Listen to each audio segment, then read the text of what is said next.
I'm Susan Benedetto. I am Tony Bennett's wife, and you're watching Bay Area Sports Wrap. Susan, thanks for being here. And Thank you. I think this is the third time, right? We started with the statue, and then they dedicated the street, and now the cable car. Right, and then of course his heart's in the lobby of the Fairmont now. Right, So we just keep going. But this is the third time then you've been back here for events officially. Yeah, I guess so. Correct. I think 2018 was the last time we were here together. Something like that. Yeah, I mean, obviously, of course, it'd been nice if this was done while Tony was still here with us. But what do you think it means for you, of course, to have this honor for him? It means everything to me. I know Tony would be absolutely thrilled. He just adored San Francisco. He adored the cable cars, and to have this kind of rolling monument to the city and to him, it's a lot of fun, and it brings joy. You know, Tony always used to say he's in the business of making people feel good.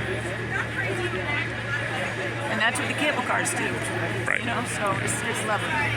Yeah, I mean, and so all these years that Tony's been associated with this song, I mean, what does it mean to you as far as like just seeing how he's really one of the big icons. I almost think of Tony Bennett when I think of the Golden Gate Bridge. I almost think of him in the same really. fashion. I think they might rename San Francisco. No, I'm kidding. But no, I mean, the song, the city, you know, I was born and raised down on the peninsula, so this has been my whole life. And, you know, so he was always a presence in my life even before I knew him. And so then to be able to meet him and you know, the rest is history, as they say. But fortunately for me and for everybody, you know, Tony was an even more lovely person than he was an artist. And that was, you know, one of his other gifts to the world, really. It's just he loved the public.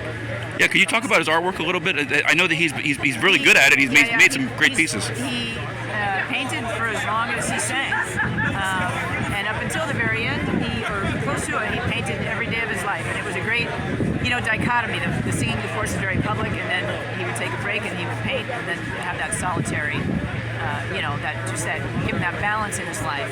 But painting, music and art, that's all Tony was about. That's what he loved. And the last question for me, just curious, now how did you and Tony first meet? Well, we first met here.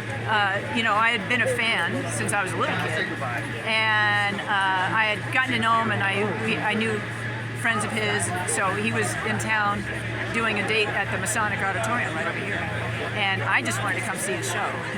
You know, he took my call. He knew who I was, and he's like, "Well, come on up and be my date." And so I left the person I was having lunch with that day. I'm like, I gotta go, and went home, changed, and I raced up to the city.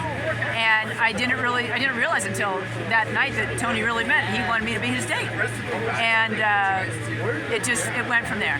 That's great. I'm just curious, what year was that? Do you remember? 1985. 85, great.